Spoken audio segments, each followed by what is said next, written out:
The coroner in one of Colorado's mountain communities is not happy with the way the state is classifying cases of some people who have died there. Our Mountain Newsroom reporter Jamie Leary live in Grant County. Jamie, this dispute involves COVID-related deaths. It does, and it's common for the state to collect death data before death certificates are finalized because it's faster that way. That can take up to weeks, so epidemiologists can get a faster, clearer picture of how COVID is impacting the population. That includes researching data where COVID played an indirect result on the death. But sometimes, in some few cases, it doesn't make sense to connect COVID, for instance, a fatal car crash. In this case, a Grand County coroner says clearly it was gunshot wounds. Autopsies are done here. I've been doing this job for 33 years. It's the first time Coroner Brenda Bach has felt so frustrated by a cause of death.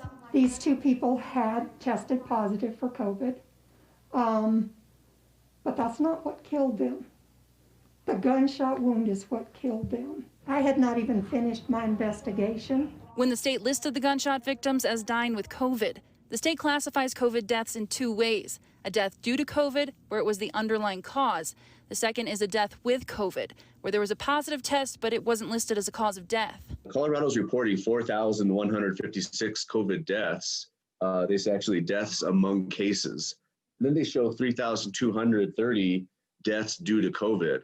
And so they're differentiating that, but I think they could maybe go a little further, and I think the policy could be changed. No matter the classification, it goes towards a county's COVID death count. Would you want to go to a county that had really high death rates of COVID?